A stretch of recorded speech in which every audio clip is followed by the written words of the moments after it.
We're honored to be one of the sponsors here and to be part of this this occasion this morning, and I'm especially honored to introduce Tom in just a moment. But what I'd just like to touch on in the 54 seconds I have left that Katie gave me is the importance of working together. This is a regional initiative, and all the parts need to fit in order to be successful. As we think about green design, is it what we do or is it who we are? Because these are defining times. If you ask most Americans what is the biggest contributor to global warming, most of them will say automobiles and pollution from cars. But the number one contributor to global warming is buildings, our buildings. The built environment is our biggest challenge. This all is part of our green infrastructure. As we look at our buildings, what do our buildings say about us? As we are here with our colleagues from Progressive and the AIA, as architects and engineers, we want to create spaces where we live, where we learn, where we work, and where we love that are sustainable, that support the quality of life that we see as a magnet. Last week I had a chance to speak to 70 or 80 colleges and universities in a session about sustainability as a magnet for students, staff, and donors. And it's part of our culture. And it's a magnet for West Michigan that we can't ignore, that we need to pay attention to. And much of what we do, the commercial for GMB, as an 80-person architectural engineering firm located in Holland, we have invested heavily in sustainability. We work nationwide, and now we've been recognized internationally for our work in sustainability. Smart design. What does it look like? What does it do? Challenge your design professionals as all of us work together to do better buildings, and do it now. There is reason to do it. Let's not wait. The AIA initiative to do things by 2020 and 2030 are fantastic goals, but we can cut our energy use today in half very easily. Challenge your design professionals to think about life cycle cost. So as we think of the built environment, we work best when we work together. Wanting to move this ahead, I think I still had 33 seconds left by my watch. I want to introduce Dr. Daniels.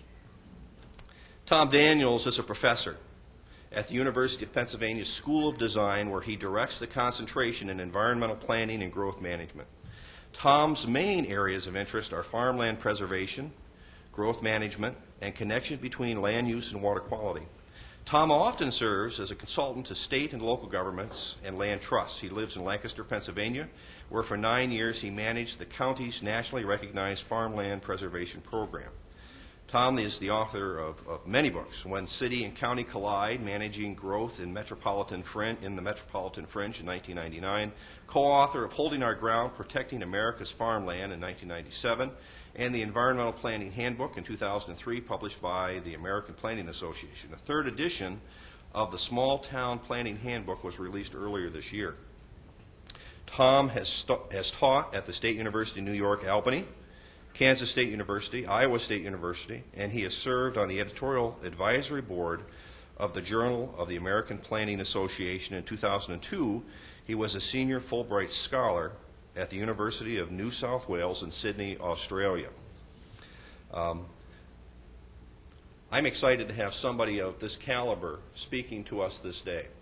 And just before we recognize him, share one other little thing, not part of the commercial, but we're getting attention here, not only nationally but internationally.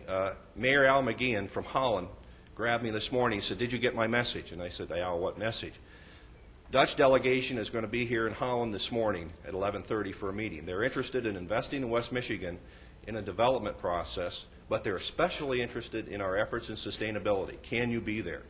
So it's interesting for me that we are getting international attention. It's not only regional. People look at us from around the world, and I can share more about that, but it is my honor to introduce and welcome Dr. Tom Daniels. Tom?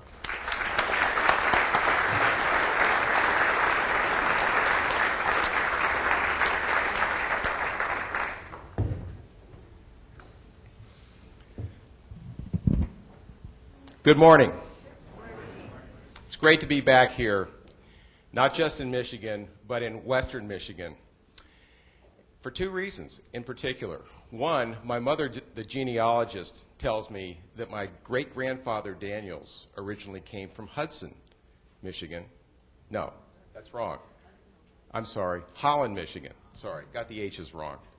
The second reason it's great to be back here is the last time I was here, I was in Kent County encouraging the county commissioners to adopt the Farmland Preservation Program. And I wanted to commend Steve Heacock and his colleagues for following my advice. And what's even more exciting to me is I found out last week from Katie, and Bonnie mentioned it again this morning, that the money has started to flow and farmland is being preserved in Kent County, which is very exciting. Jack Laurie, who is a former president of the Michigan Farm Bureau, once said, "We can't save our farms unless we save our cities." And he's absolutely right. When we talk about smart growth, what I found in an article that I did a couple years ago is the smart growth people talk about, oh, we've got to do new urbanism in our cities. And the cool cities that you've tried to do here in Michigan, I think, is a good idea.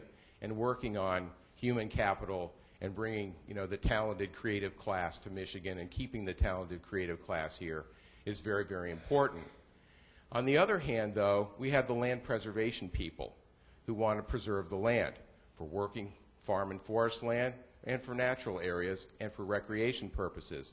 And what's really kind of discouraging to me is all across the nation, the smart growth people and the land preservation people really aren't talking to each other. And I think that's a very, very important connection that needs to be made. And once you can do that, you really can start forging some good bonds between the urban people and the suburban people and the more rural people as well, because indeed we are all in this together. I tell my students that the challenge that we face nationally is this. I teach land use planning primarily, and land use planning traditionally has meant planning for development. And what has dawned upon communities all across this nation is now we need to plan for preservation as well. That's really what you're trying to do with your green infrastructure effort. So now it's twice as hard. Planning for development is fairly easy, but when you have to plan for preservation as well, it's twice as hard. So we have to be that much more careful about where our development happens and where our preservation happens. We just can't go out and just say, oh, there's a piece of land, we've got to preserve it. Well, does it connect to something? Does it really add to something? Okay? Now, I want to show you one of the problems I have when I go around the country promoting planning. I keep running into these two young ladies. And this one, of course, here over on the right, is not shy about letting me know that God indeed hates planners. And so if I suddenly disappear in a puff of black smoke, you will know the reason why. Now, whenever I show this slide, I'm always asked if these are my daughters. And the answer is no. I have two sons, and they're both taller than I am, so that's how I get put in my place. This is a map that was put together by American Farmland Trust about 5 or 6 years ago as part of their Farming on the Edge study. And you can see here in the red, this is high-quality farmland that is also under significant development pressure. Now, if they had done this map last year, which was really the height of the real estate boom, probably all this green through here would be red as well. And as you probably know, in virtually any metro area in the United States, the value of farmland is worth a whole lot more for growing houses, strip malls, and office parks than it is for producing crops and livestock. Michigan has a wonderful agriculture, as you know. It's the second most diverse agriculture in the nation, behind California, and agriculture is the #2 industry in this state. One of the disappointments that I've seen in Michigan over the years that I've been coming here is I think your state, as Soji mentioned this morning, needs to put not just more money into conservation, but also more money into farmland preservation. In Pennsylvania, where I lived and certainly have worked for a long, long time, we lead the nation in acres of farmland preserved, and it hasn't been cheap. It's cost us millions and millions of dollars, but it's been a great investment. We've maintained a pretty strong agriculture, and we've maintained a very strong tourism industry. And our quality of life in Lancaster, in my opinion, is second to none in the state of Pennsylvania. Now, one of the real treats that I've had over the years is being involved in something called the Ultimate Farmland Preservation Tour. And these started in 1998 when people from Michigan, organized by Scott Everett and David Scarlin, came east. They came to Maryland, they came to New Jersey, and of course they came to Pennsylvania, and I got to show them around Lancaster County. And do we have some alumni in the audience from the tour? Yes, we have some alumni from the tour. And they will attest that the high point of the tour not only was Gettysburg for the battlefield, which is really a moving experience, but certainly visiting Lancaster County too. So nice to see you. I want to talk about some strategies that I think are good guiding principles as you go forward with doing your green infrastructure work. And first is minimizing the fragmentation of forests, farmlands, and natural areas. What we're really trying to do, I think, is we're trying to find ways to blend the built environment with the natural environment and with working landscapes. It's all three of those, and you have to be aware of all three of those. You just can't say we're just going to go out and protect natural areas because we want natural areas for wildlife. Sure, that's important, but it's got to connect to working landscapes, and it's got to connect to the built environment as well. We certainly need much more in the way of setbacks from rivers and streams. We need greenways along our rivers and streams. In this country, 40% of our waterways are still impaired. That means they do not meet the drinkable, swimmable standards. That's better than it was in 1970, when 60% of our nation's waterways didn't meet the drinkable, swimmable standards. But certainly, we can do better, and we really must do better. We also need to do landscape scale preservation.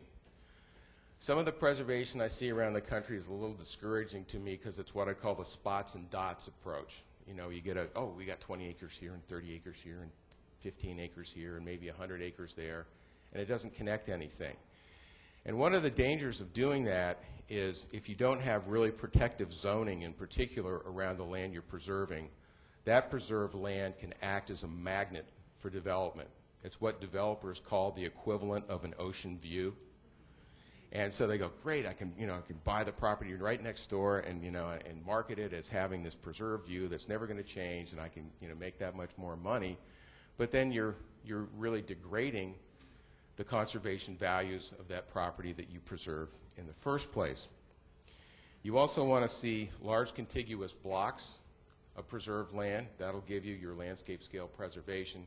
And you really want to do quality projects, because whenever you do any preservation work, it's advertising for your program. It's what you do. And if you're doing quality projects, believe me, the public is going to get excited, foundations are going to get excited, and the money's going to keep coming in. Something I'm a real stickler on is stewardship. It's great to preserve property. I used to love putting these green dots on the map, this property preserved. But we need to see these preserved properties well managed. Stewardship is very, very important. For example, in Pennsylvania, before we actually will purchase a conservation easement on a farm, we require that landowner to get a soil and water conservation plan to work with the conservation district. And believe me, we have cleaned up many, many farms in Pennsylvania before we would actually put on that conservation easement and preserve the farm for farming.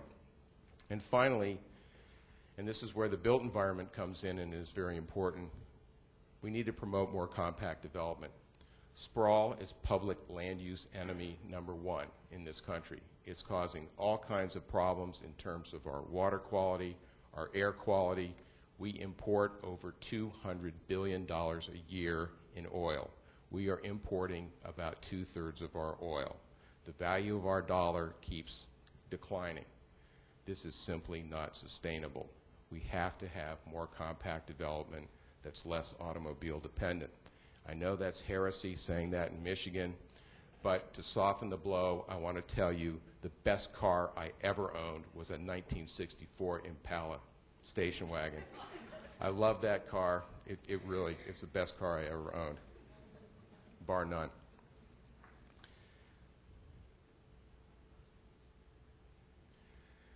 So here's a graphic. Actually, my older son did this for my environmental planning handbook. He even put a little fish up there in the stream, as you can see. And this kind of buffering of our streams is going to be very, very important, especially if we're going to have more compact development. And if you're going to put people in tighter, the risk is you're going to have more impervious surface, and you have to come up with ways to intercept stormwater runoff in particular. Stormwater runoff is one of our main sources of water pollution in this country. Landscape scale preservation. This is a project that a friend of mine worked on in Maine. The lighter green area here adds up to 342,000 acres. That's landscape scale preservation. What's especially exciting to me about this project is that it's still working forest. It's still providing jobs. It's not just, oh, we're preserving this land and we're locking it up. It's providing jobs. It's keeping lumber mills open, and it's also open for recreation, so people can get out there into the woods, hunt, fish, go cross-country skiing, snowmobiling, camping, and really enjoy the great Maine woods. This is Lancaster County, the northwest part of the county, and the red areas here are preserved farms. And you can see that there are many preserved farms. In this township, East Donegal Township, there are more preserved farms than any other township in the United States. There are about 85 preserved farms today. That's how land preservation really works. Neighbors talking to neighbors, who make that commitment to say, we like it here, we like it pretty much the way it is, and this is the way we want to keep it. And it's especially impressive when you see that in the agricultural community, because farming is a tough business. It really is. It's a tough business. But to see people make this commitment is really exciting. Now, I want to point out two other things that work with this land preservation. Certainly, these people were paid for their development rights. But these green areas, this is our ag zoning, 1 house per 25 acres. Yeah, that's a pretty strict ag zone. But it means you're not going to get a whole lot of non-farm residences out in the countryside that are going to complain about the farming operations, the noise, the smells, that sort of thing. And then we've also created urban growth boundaries. We're the only place in the northeast part of the United States that uses urban growth boundaries. Certainly Oregon pioneered the use of urban growth boundaries in the early 70s. So what we're trying to do is we're trying to limit the sewer and water lines to be within these growth boundaries, these gray areas, and we're trying to have 85% of our new growth inside these growth boundaries. And we're trying to grow inside these growth boundaries at an average density of 7.5 units to the acre, because that's pretty much the minimum you need if you're going to be able to support mass transit. Now, whether we can pull it off is going to be very interesting, because we don't have a whole lot of mass transit in Lancaster County. But right now, we have enough buildable land inside these growth boundaries to support development over 25 years. And yes, some very good farmland got put inside these growth boundaries. But we looked at that as a matter of selective sacrifice. We said, yeah, that's fine. The builders need a place to build. It's a growing county. We grew by 11% in the 1990s. Pennsylvania only grew by just over 3%. So, we're doing pretty well economically. And in the future, these areas can expand out here, but they're not going to expand out here into this good agricultural area. So it's really an important way of organizing our land resources. Don't forget the cities. This is the other Millennium Park. I'm glad to hear you have a Millennium Park in Kent County. That's great. I hadn't been to Chicago in quite a while, and then I was there twice a couple years ago, and I was really impressed at how much nicer Chicago has gotten in recent years. And of course, part of that is Millennium Park, which is, I think, a wonderful success. So if you're going to have more compact development, you've got to have the green space. If you just are trying to, warehouse people in cities, it isn't going to work. So the design of the cities has to be very, very good. You need recreation, control, again, that stormwater runoff. Trees. How many trees have they planted in Chicago in the last 10 years? Hundreds of thousands of trees. Reducing the heat island effect, providing more shade so you have less demand for electricity. They have the famous, of course, green roof on top of City Hall. And there are a number of cities now that are requiring, at least in municipal buildings, for new municipal buildings or renovation of existing municipal buildings, that they meet these LEED certified standards. And I think when we get to the point where we're also requiring the private sector buildings to meet LEED certified standards, that's going to help reduce our carbon footprint as well as save us a heck of a lot of energy. This is a graphic from the Chesapeake Bay Foundation, and if you know anything about the Chesapeake Bay, you know that it is literally fighting for its life. And the real origin of smart growth in the United States comes from Maryland, and the real purpose of the smart growth program in Maryland is to try to save the Chesapeake Bay. That's really where it goes back to. So on the one hand, what they've been trying to do in Maryland is plant a heck of a lot more trees, especially along their rivers and streams, because otherwise, with all this impervious surface you have, and I've been in Maryland when they have thunderstorms in the summer, and the water really flows. You get this funnel effect, and you get all this stormwater runoff that'll wash off the gasoline, grease, and oil and take it right into the bay, which isn't a good thing. Now, I want to talk a little bit about the built environment. This is a building here that a good friend of mine built in Burlington, Vermont, right along our waterfront. And I think it's a handsome building. And she has a business card that says, "Not your typical developer." And she really isn't. This is a LEED certified silver building on the one hand, and she has some interesting tenants. So she built the building and she manages it. A lot of developers will build a building and then sell it and just move on. But she actually manages it. She's got, for example, the Skinny Pancake, which is a restaurant, and I've eaten there, and it's very nice. It's a crepe restaurant. And she got Merrill Lynch, which is pretty good. Seventh Generation, you may have heard of, the environmentally friendly cleaning products. She's got 3 theaters in there, so it's also very public. She has lots of community events in the building as well. So it's really a social meeting place, and very exciting. Now, the other thing that you can't see too well here that I'll just mention is that this is part of what's called the waterfront park, right along beautiful Lake Champlain. And Lake Champlain is a great lake. It's not one of the Great Lakes, but it's a great lake. And this is something Senator Leahy from Vermont had to learn when he proposed Lake Champlain to be one of the Great Lakes, because he was trying to get some federal funding. And people around the Great Lakes said, "No, Senator, it's a great lake. It's not, it's not one of the homes, H-O-M-E-S, and you know what that means." So here's the other view from of Main Street Landing, and I really like how this is laid out, because there's a hillside here that you can see, so any stormwater that runs off is going to get contained in here in the green space. Whereas if she had put the building up here, the stormwater would have been running down literally right into the lake, and the building would have blocked a lot of the view. And you can see the view here of the lake and the Adirondack Mountains beyond. It really is a spectacular spot. You can see a little bit of the waterfront park there. 4th of July, about 15,000 people come down to Waterfront Park for the fireworks.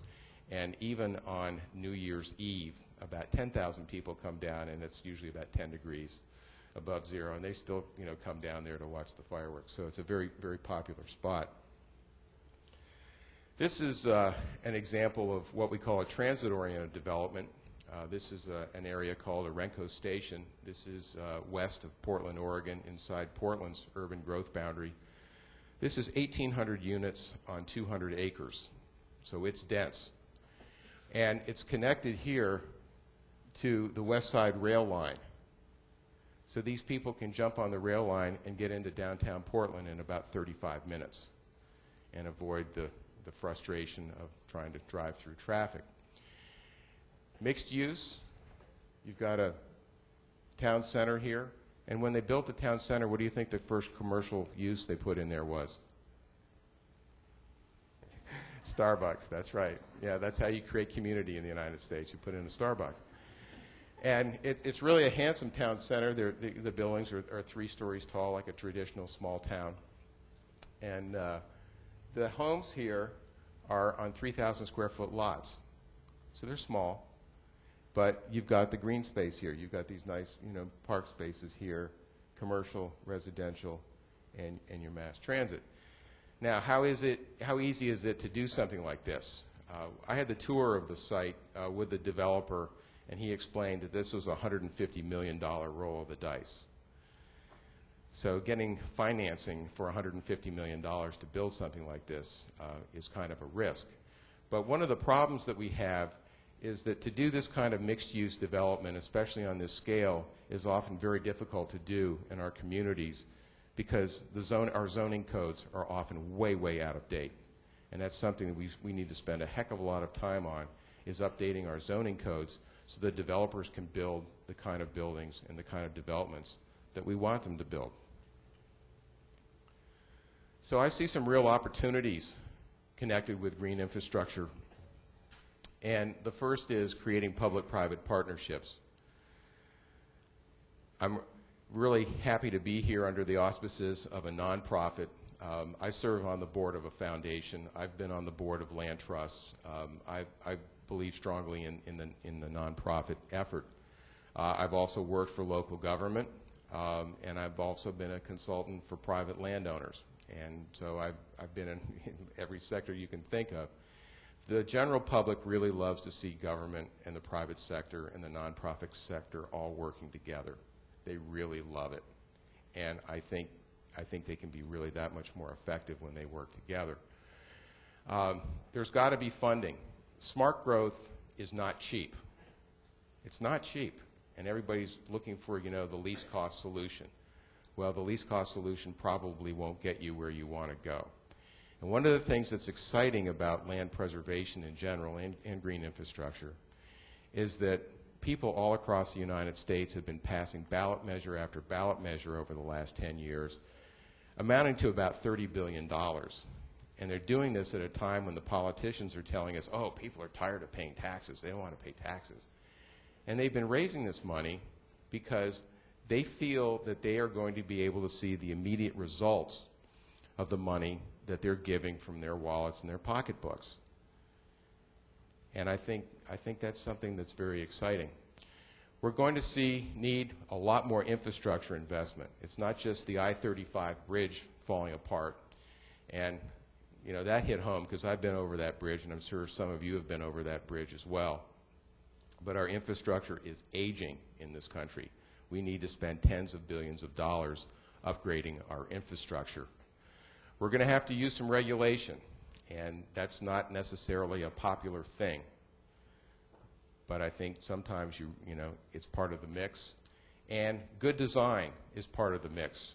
There's a book that a friend of mine, Julie Campoli, wrote with a wonderful aerial photographer named Alex McLean. The title of their book is called Visualizing Density from the American Planning Association. And they show that the real problem is not density, it's how development is designed. Is that people are willing to live in fairly dense environments if it's designed well and it's convenient. Now where I live, I can walk to my grocery store, I can walk to my bank. I'm 3 miles from the train station because I commute by Amtrak to my job. And it's just very convenient. So I live in a fairly dense arrangement, but I can get around and get what I need done pretty easily. So let's take a countryside that looks like this. And one of the things that I think is often a good exercise to do is do what's called a build-out analysis. What would this landscape look like if you actually built it out according to what its underlying zoning would allow? What do you think it would look like? Yeah, it looks something like that. This is what's called 2-acre lot land, okay, with everybody using a well and an on-site septic system. One of the ticking time bombs in our country is polluted groundwater from the overuse and actually really the poor management of on-site septic systems. This is a real problem. 40%, the last figures I heard, and this is a paper that came out earlier this year, 40% of the new housing built in the United States is using on-site septic systems. Okay, so it's still a very, very popular technology. Now, another design that's often offered is what's called cluster development. So you're still putting the same number of units out there as you would under that 2-acre lot land scenario, but you're trying to say, okay, we're just going to put some here. And it's, you know, I mean, in all fairness, you know, you're buffering the stream corridor here, which is good, but where do these people work? Where do they go to school? Other side of the screen?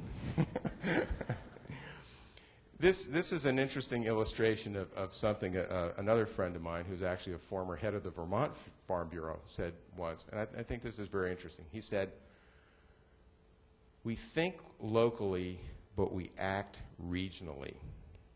How many of us actually work in the community in which we live? How many of us go to church in the same community in which we live?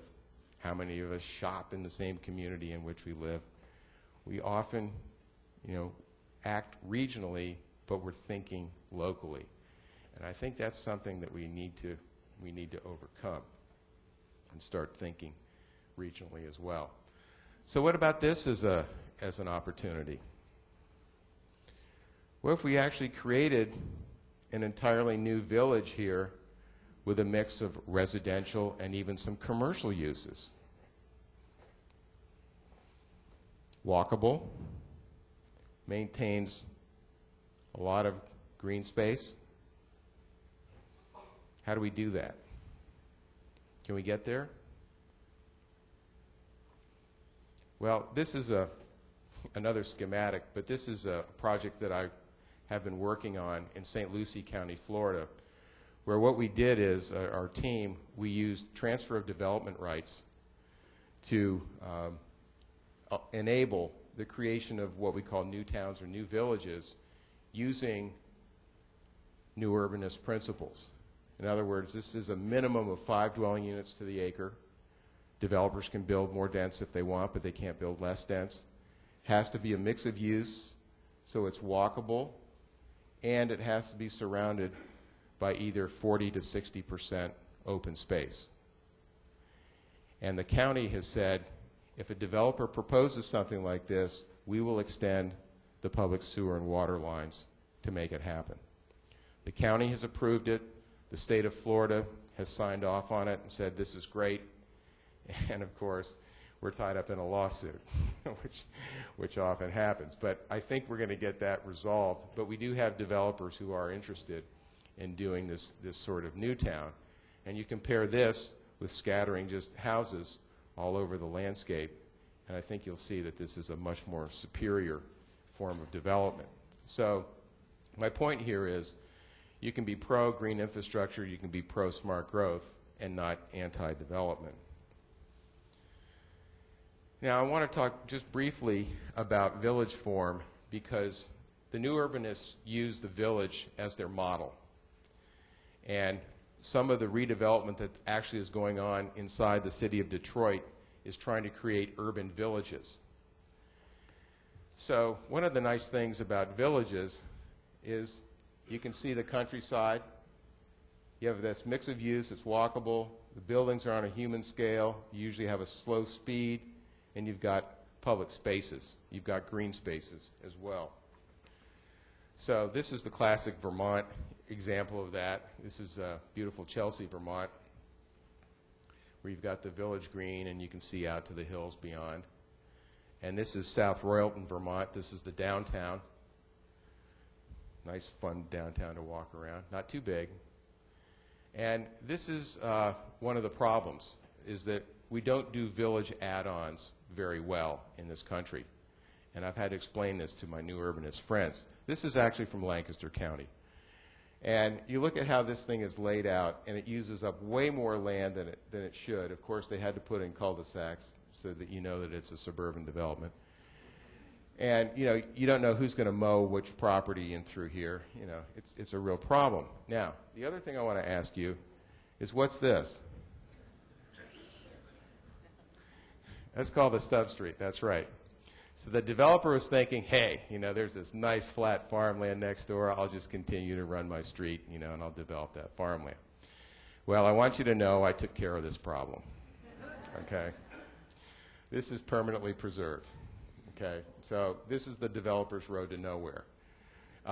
This could have been done a whole lot better, and I'm going to give you an example of how it could have been done a whole lot better.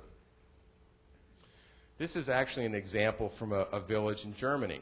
Now, I don't think, you know, we're necessarily all going to become Germans, but it's a nice design where the community got together and worked with the landowners, and the landowners, there were about 12 of them, in effect pooled their land ownership.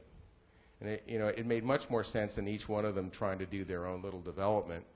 And so you've got the lots laid out. You've got this green space here. There's a little stream that goes through here. So this is actually preserved, maintaining the edge with the countryside. And you've got walking paths that connect up into the main part of the village here as well. So you don't see, you know, typically what you would in the United States, where you'd have, you know, commercial development, you know, sliding out of the village, you know, for, you know, half mile or more. So they maintain the compactness so they can continue to grow in a compact fashion. I've only got a few more minutes, but one of the things that I think we're going to have to talk about in terms of cooperation is maybe even the word consolidation of local governments. I'm from the Northeast. In Pennsylvania, we have over 2,000 units of local government. In my county, we have 60 municipalities. That's a form of local government that was left over from 17th century England. You know, England doesn't even have a local government like that anymore. And I think there's a real question as to how functional that is here in the 21st century. And of course, as you know, many of you are government officials. At the local level, the main thing is the hunt for property tax base. And that drives a lot of our land use decisions, not all of which, or I should say even many of which, are not always the best considered because of short-term needs to expand that property tax base. But here's something Richmond, Vermont did. Richmond is about 12 miles east of Burlington, Vermont, where I grew up. And they combined the village with the surrounding township to create a single government, because the village was concerned that the surrounding township could allow strip development that would really detract from the entryway into what is a very nice historic village. So they were able to, you know, do this merger and really do, I think, some much better planning and have a much nicer place to live well into the future. Something that we've been able to do in Pennsylvania since 2000 are what are called multi-municipal plans. And this red area here are 6 municipalities that put together a multi-municipal plan. If the municipalities do this, they can do revenue sharing among themselves, and they can transfer development rights across municipal boundaries. Now, we haven't had anybody do the transfer of development rights across municipal boundaries. I'm working on trying to get that to happen in Lancaster County. But let me give you an example of how this works that I think you'll find very interesting. Walmart actually came into one of these communities, I think it was this one right here, and said, hey, we want to put in, you know, a 125,000 square foot store. And the municipality said, well, you know, we can give you approval, but the problem is you also have to get approval from the other 5 municipalities. And Walmart said, what? What? And they said, that's right. And now, if I'm one of the other 5 municipalities, I might agree to have Walmart go in there, but only if I'm going to get some of the property tax revenue. Because as you know, traditionally what's happened is, the township that gets the Walmart gets all the property tax revenue, and everybody else gets the traffic headache, right? And that's really not right. I mentioned urban growth boundaries. We've been doing this in Lancaster since the early 90s, and this has been done really kind of on a handshake basis. The county helped organize this and got the boroughs, our villages, to sit down with the surrounding townships and identify where does it really make sense to grow over the next 20 to 25 years. So it's really a great example of cooperation. And if you can get that compact development, you're going to find it's a heck of a lot cheaper to service than if you have to run sewer and water lines all over the place. This is an apple orchard in Albany, New York, and I helped preserve this when I was on the board of the Albany Land Conservancy. And I was really excited this morning when you had the fruit out, and I have been through the fruit belt, by the way, and the fruit belt here is really wonderful. And I was really excited to see you have Honeycrisp apples here, which all of a sudden are my favorite. And the owner of this orchard was preserving his orchard for really 2 reasons. One, so his daughter could take it over and run it, and second, so that he could use some of that money to put in Honeycrisp bearing trees, because he recognized that this is really the apple of the future. The other thing that's exciting about this is a 300-acre orchard, but it connects up here to an area called Indian Ladder, and this is called Indian Ladder Farms. This is the northern escarpment of the Catskill Range in upstate New York, and it connects to other preserved lands, so it really is a 1,200-acre preserved block, so it really is a kind of a landscape scale project as well. Sources of funding, you know where your money comes from, I hope. But right now, the 2007 Farm Bill is being debated, and they're debating how much money they're going to put into land conservation. So if you think this is important, get on the phone, especially to your 2 senators, and tell them that they need to support farmland preservation. The federal funding has been very important, I think, around the country. State of Michigan, I think, needs to, step up. But some of the individual counties need to do this too. Lancaster County, for example, has been to the bond market 4 times in the last 15 years. Interest rates are still low. Right? And you really have to look at green infrastructure just the same way you would look at gray infrastructure. It's an investment in capital. It's a capital investment, and you fund capital investments primarily by using bonds. So that's what many counties have done to come up with the money. Foundations have been very, very important supporters, and you do have a very good network of foundations here in Michigan, and certainly the land trust community and sports groups. Sports groups have been really wonderful. Ducks Unlimited, Trout Unlimited, and many others have been great supporters of green infrastructure over the years. Now, I want to end here not by trying to sell you my books, but by telling you a little story about the power of the word. I want you to look at this picture here.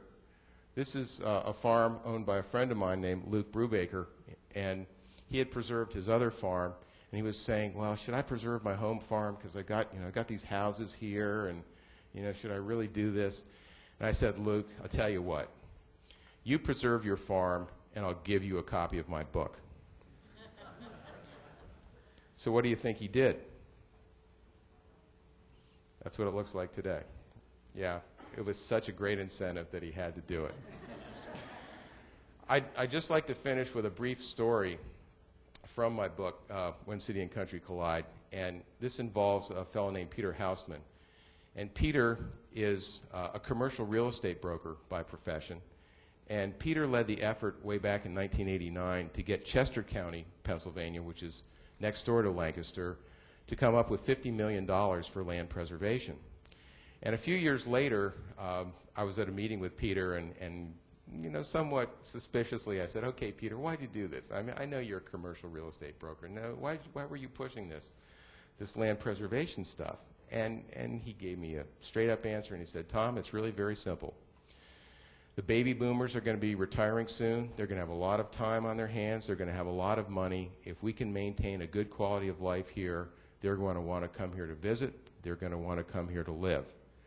In addition to that, businesses, as Soji and others have said this morning, businesses have become much more footloose than they were before. If we can provide a high-quality environment in Chester County, they're going to want to come here to live.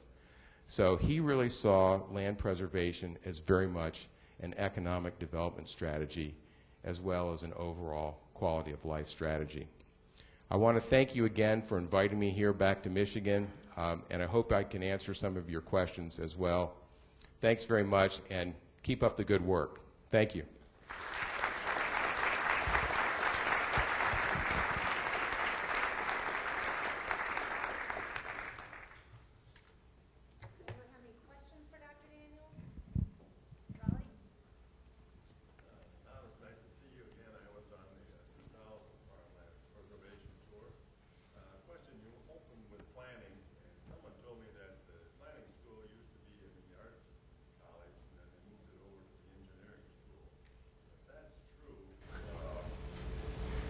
Impact do you think that's had in planning over the last 50 years? Where have they moved it? Moved it out of the arts college over into the engineering. In which university? I think most of the universities. I think this is now under engineering as opposed to the arts college. Well, we have a separate school of design, and most planning programs in the United States are in schools of design with architecture and landscape architecture, because planning really grew out of architecture and landscape architecture, and that's still the case. There are a number of schools, planning schools, that are still in arts and sciences. I haven't heard of them going into engineering. I was concerned because of the structure that you have in engineering and even on the architectural side. You had more of the free thinking that you did out of the arts college. You might not be in the mess that we are today with urban planning. Well, let me tell you this. My older son is studying architecture, and I'm going to try to get him to Penn next fall and turn him into a planner. He doesn't know that yet. Any others? Yes. If you could change American attitudes on one or two critical issues. I mean, I hear this, I love this, but it seems like 99% of the population isn't either hearing this, or it's like, yeah, this makes a lot of sense, but then our actions, and you said our regional, our actions are almost diametrically opposed to this. I don't know if you drove on the M6 getting here from the airport, but by golly, that doesn't seem to do anything you said we should be doing in West Michigan. So what gets us not to build our next M6, but instead build a lot more buildings? I'm going to give you a straight answer. You're going to get it, and that's this. I don't think we've gotten the word out as to how urgent the situation is that we're in, nationally and globally. I think it's interesting, for example, that Al Gore won the Nobel Prize. James Hansen, who's the lead scientist at NOAA, has said that if we don't get on top of the carbon dioxide emissions within 10 years, we're not going to be able to control the situation. That sounds pretty urgent to me. In my book, the Environmental Planning Handbook, I said most places in the United States have about 20 years to get their act together. And if we don't, I have a friend a planning friend who's saying, are we going to be able to make the transition to the next energy source? I showed my students the other day and statistics, and these come from British Petroleum. They're not mine, and they were published in The Economist. I can send you the slide. The United States, if we had to produce all of our own oil, we have 12 years supply left in this country. Count it, 12. And energy use is projected to continue to grow because we're growing by 3 million people a year. All of these situations are connected, and the media has done an absolutely pathetic job in the last 10 years connecting them. I'm going to give you one more example, and I'm not trying to depress you before lunch, but we are running an $800 billion a year trade deficit. As I mentioned, $200 billion plus is from oil. The Chinese are basically financing this country by buying all our bonds. It's as simple as that. We run trade deficits. We're running budget deficits at the federal level. Yeah, it's under $200 billion this year. That's pretty good. But, you know, we're not operating as a sustainable nation. And it's time we woke up and said, you know, are we going to be saddling our kids and grandkids with this huge debt, and how the heck are they ever going to pay it? And part of it comes from our lifestyle. And unless we get our lifestyle different, and again, I know this is heresy and to say this in Michigan, but it's got to be more compact. It's got to be built much more around mass transit. If we don't do that, you know, we're not going to maintain our environment or improve our environment. We're not going to have a strong economy going forward. The Chinese are going to, you know, beat us up, as well as some other countries. And socially, we're going to continue to be fairly segregated. So, you know, sustainability is those three things. It's environmentally, economic, and socially sustainable. And, you know, we just need to really very, you know, cogently, in a sort of a one-page, you know, warning. You know, maybe we need to post these all around every public place we go to let people know that we are in this urgent situation. Now, give me a good question that I can be upbeat about. Okay. Thanks, Danny. Hi, Tom.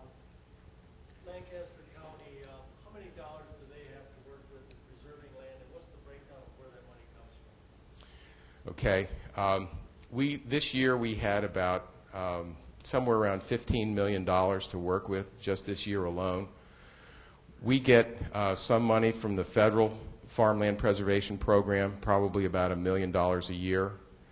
We get about $8 million from the county, and we get about $6 million from the state. Roughly that's the rough breakdown. But in addition, we have a private nonprofit, the Lancaster Farmland Trust, that was given $1 million in a matching grant by the county commissioners, and the Farmland Trust matched it. So we have the county program and the nonprofit program working together. So we're preserving 5,000 acres a year of farmland over recent years. And since 1996 in Lancaster County, each year we've preserved more farmland and more land than has been developed in the entire county. Now you show me a metropolitan county with 500,000 people that can make that claim. So it can be done. Tom, I sit on the state farmland preservation council. I know you're lucky we have $800,000 this year statewide to support farmland preservation efforts. In Michigan, we seem to think that the way to be successful is to spend less, no taxes. Don't invest in those things that are important to us. In many cases, there's no civic connection between farmland preservation and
Yeah, thank you, Soji. What was very helpful in Pennsylvania when we set up the state program in 1989 is that the state would make grants to literally any county that had a farmland preservation program, but that grant would be much bigger if the counties put up matching funds. And initially, we were getting matched 2 to 1. And, you know, you can ask any elected official, if you're bringing in twice as many dollars from the outside as you're actually putting up to get those dollars, you know, the general public isn't going to complain about that. That's a good deal. Because the state in Pennsylvania has that incentive with the matching funds, we now have farmland preservation programs in 55 of our 67 counties. That doesn't, believe me, that doesn't make a lot of sense. But the point is that the state funds were absolutely essential for creating the incentive to get counties to ramp up money and to get support from the general public for farmland preservation. You know, I've said it, you know, time and again, in many counties now in Pennsylvania, if you ran for county commissioner and you said, I'm against farmland preservation, you're dead. You're absolutely dead because the public supports it so much. Last question. You had a question. I have the most basic question that we have to volunteer in my community. When you say that you have reserved the farmland, do you pay the farmer for their land so that it can never be sold off to develop and damage? Is that the whole premise? That's correct. Yeah, they're paid and for putting a conservation easement on the property. It's a legally binding document that the landowner signs and the county signs, and it's recorded at the county courthouse, and it runs with the land. The county. Yeah. And it's a very, very successful technique. It's not the cheapest way of trying to do things maybe, but it's a good long-term investment, and that's the way we've looked at it. And we have a backlog in Pennsylvania of over 1,000 farmers who are still interested in selling their development rights. Okay. Thank you again. Thanks very much.